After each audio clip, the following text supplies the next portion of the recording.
Hello everyone, welcome back to my channel. Today I am here with my next video on the poem titled Wind.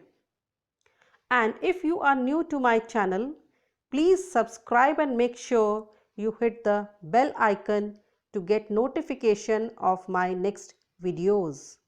So without wasting any time, let's get started. I have already shared a video having the introduction of this very poem. Today I am going to take all the stanzas and their explanation in this very video. So let us see the stanzas one by one. On your screen you have the stanza number 1. See, stanza number 1 says, the first line, wind comes softly. Don't break the shutters of the window. Don't scatter the papers. Don't throw down the books on the shelf. See, the poet in the first 4 lines depicts, these are the first 4 lines, here the poet depicts the destruction caused by the wind. पहली 4 पंक्तियों में, पहली 4 line में जो है wind के द्वारा जो नुकसान हुआ है उससे हमें पोएट जो है अवगत करा रहा है, उसके बारे में बता रहा है. According to the first line, poet says, wind comes softly. Here the poet appeals the wind to be gentle, to come softly, to come gently. अगर हवा आराम से आएगी तो कोई नुकसान नहीं होगा, और अगर हवा तेज होगी तो there can be a loss of things. So he says, he appeals, he requests the wind to come softly. He further says, don't break the shutters of the window. Further, the poet requests the wind not to break the shutters of the window. अब shutters क्या होते हैं? See, shutters, they are the wooden cover on the outside of a window that prevents light or heat and even rain from coming inside. These are the shutters. These are the coverings for the windows.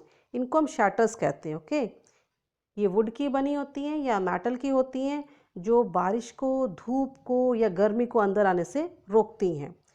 अगर ये open होंगी तो हवा जो है तेज चलेगी और ये टूट जाएंगी. तो इसलिए पोएट कहता है विंड को कि don't break the shutters of the window. Further he says, don't scatter the papers. आगे वो फिर रिक्वेस्ट कर रहा है विंड से कि not to scatter the paper. Scatter का मतलब होता है बिखेर देना, to throw in different directions, that is scattering. Okay, तो वो रिक्वेस्ट करे अगर हवा आएगी, तेज आएगी तो जो पेपर्स होंगे वो सारे इधर उधर डिफरेंट डायरेक्शंस में बिखर जाएंगे. He further says, don't throw down the books on the shelf. जो शेल्फ के ऊपर जो बुक्स रखी हुई हैं उनको वो हवा ना गिराए. वो रिक्वेस्ट कर रहा है the wind not to scatter the books or the papers, not to throw the books which are kept on the shelf. तो ये था आपका फर्स्ट 4 लाइन्स का. अब आगे 5th, 6th, 7th लाइन देखते हैं. आगे 5th लाइन क्या कहती है हमारी? There, look what you did, you threw them all down. Further line number 5 में जो है पोएट जो है विंड से कह रहा है, he is telling the wind about the mess which it has caused in the house. घर में जो उसने हर चीज़ को जो बिखेर दिया है, अपनी चीज़ अपनी जगह से हिला दिया है, उससे अवगत करा रहा है, उसके बारे में बता रहा है. वो कह रहा है ना, look what you did, you here it is use for the wind. Wind ने क्या किया है उसको बता रहा है poet. You through them all down, तुमने हर चीज़ को जो क्या किया है नीचे गिरा दिया है. The wind not only had thrown the books but also torn the pages of the book. Books को नीचे नहीं गिराया है उसने, उसके जब बुक्स नीचे गिर गई तो उसके कारण जो है बुक्स के पेजेस फट गए हैं. तो वो कह रहा है you tore the pages of the book, तुमने जो है पेजेस जो बुक के वो फाड़ दिए हैं. Now which means the book can not be red. अब जब बुक के पेज फट जाएंगे तो पढ़ने लायक रहेगी नहीं, वो पढ़ी नहीं जा सकती. He further says, you brought rain again. अब आगे जो है पोएट क्या कहता है कि the poet, he looks out of the shattered window and he blames, he accuses the wind of bringing in the rain. ये क्या कम था जो इतना नुकसान पहुंचा था कि उसके ऊपर से बारिश भी आ गई है. उससे कह रहा है ना कि you brought the rain again, तुम बारिश भी ले आई हो दोबारा. So here the poet, he is complaining about the destruction which has been caused by the wind. He accuses the wind for all the mess which the wind has created. Okay. In the last line, see the last line, you are very clever at poking fun at weaklings. अब you यहाँ पे poet ने wind के लिए use किया है. Wind जो है बहुत क्लेवर है, बहुत चालाक है. The wind is very much smart. कैसे? At poking fun. At poking fun means मजाक उड़ाना. ओके. अब यहाँ पे पोएट जो है विंड से कह रहा है कि तुम बहुत चालाक हो. कैसे? तुमने मजाक उड़ाया है वीकलिंग्स का. Weakling means the weak things, the weak people, that is weakling. So जो कमज़ोर लोग हैं, जो कमज़ोर चीज़ें हैं, उनका तुमने मजाक उड़ाया है, उनको नुकसान पहुंचा के.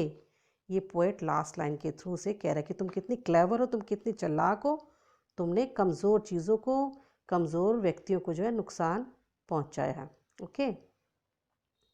सो this was the stanza number 1. Now let us see the stanza number 2. On your screen you have the stanza number 2. Frail crumbling houses, crumbling doors, crumbling rafters. Now what is frail? Frail का मतलब क्या था? frail का मतलब weak या कमज़ोर. ठीक है. अब कमज़ोर होने के कारण क्या हो रहा है? The houses they are being crumbled.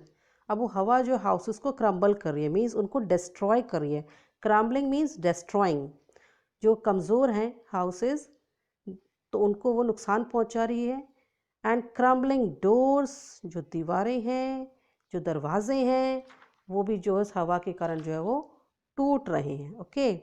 So the wind, it is tearing down the doors. Crumbling rafters. Rafter मैंने आपको यहाँ दिया हुआ, sloping beam that supports the roof of the building.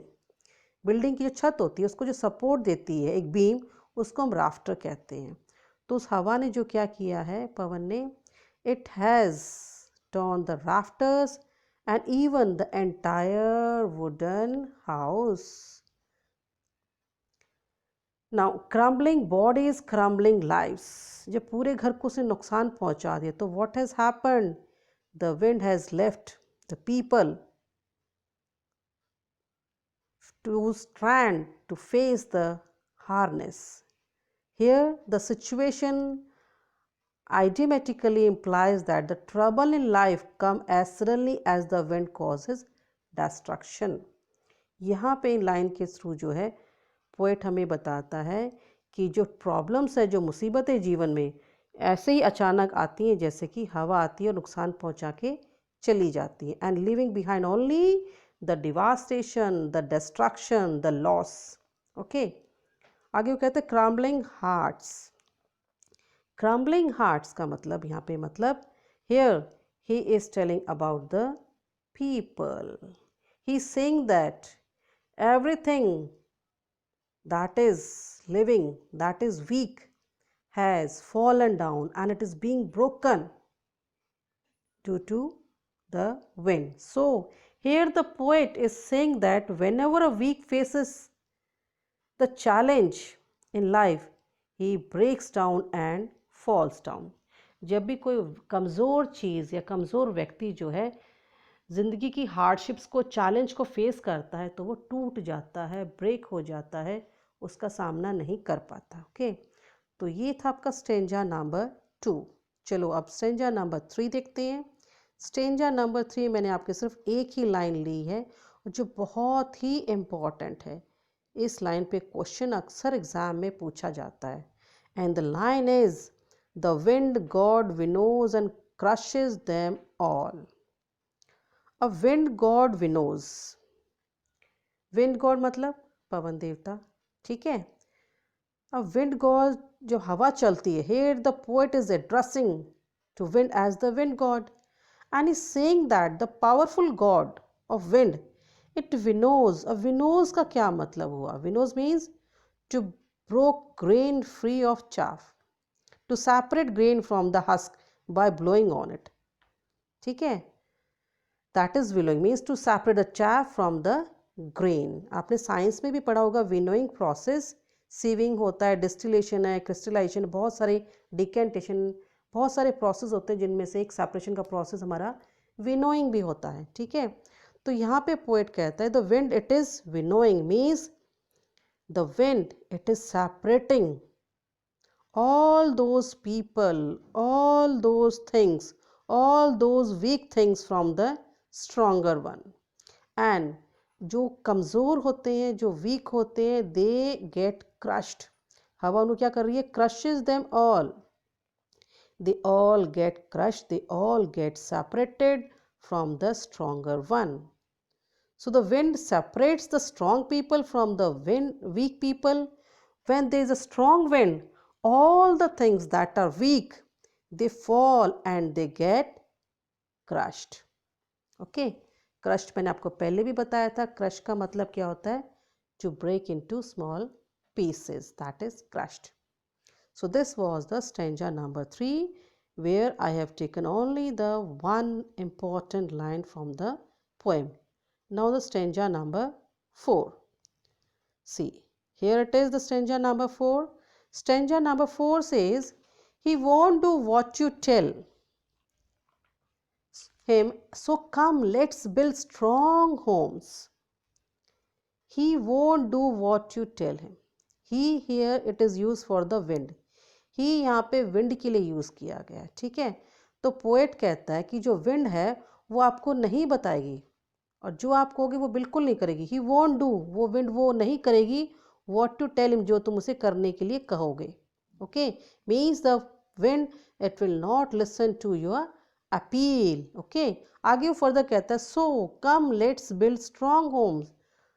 सो वो कहता है कि चलो it is for us to protect our self and for that we must build strong structures with firm foundation so that the strong wind can neither harm nor penetrate it, ठीक है।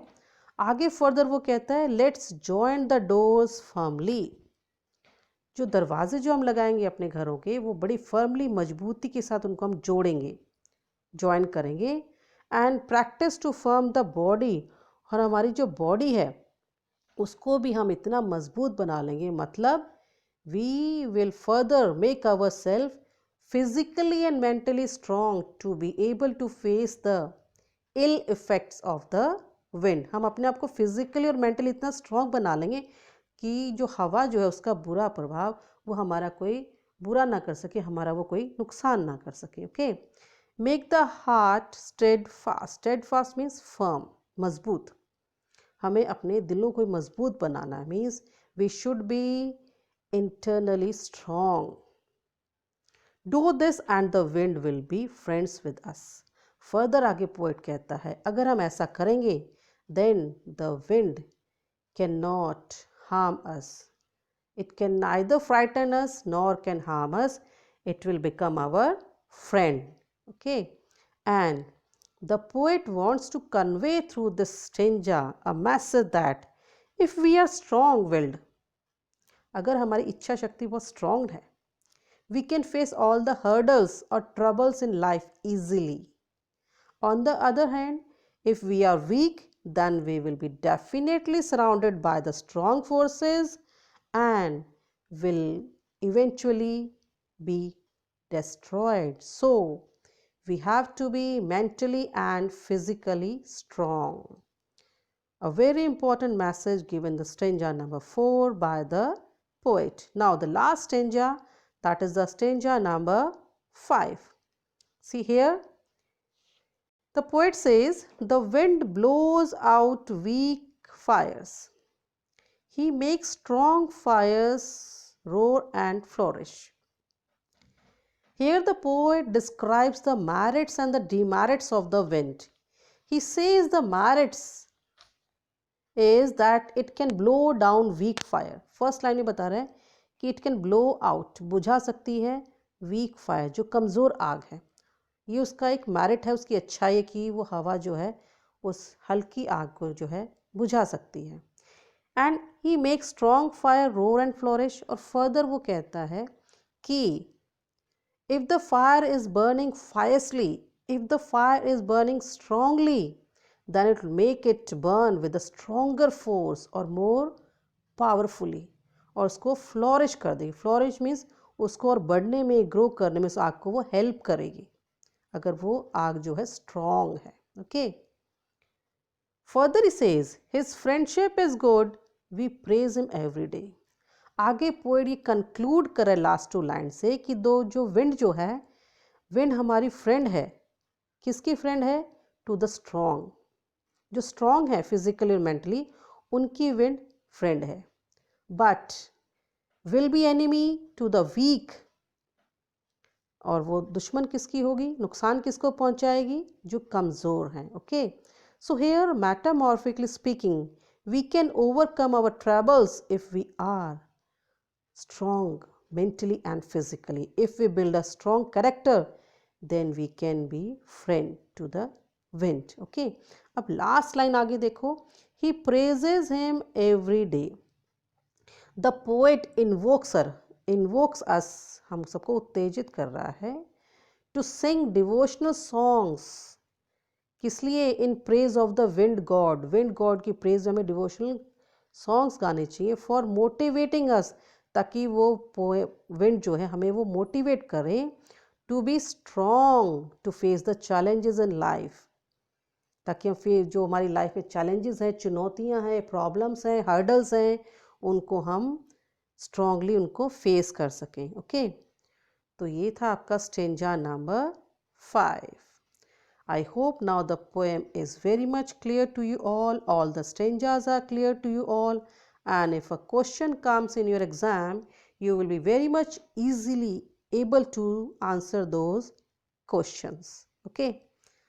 So this was all from me for this very video. I will be back again with my next video soon. Till then, keep learning and stay safe, and do like and share, and do let me know through the comment section how was the video.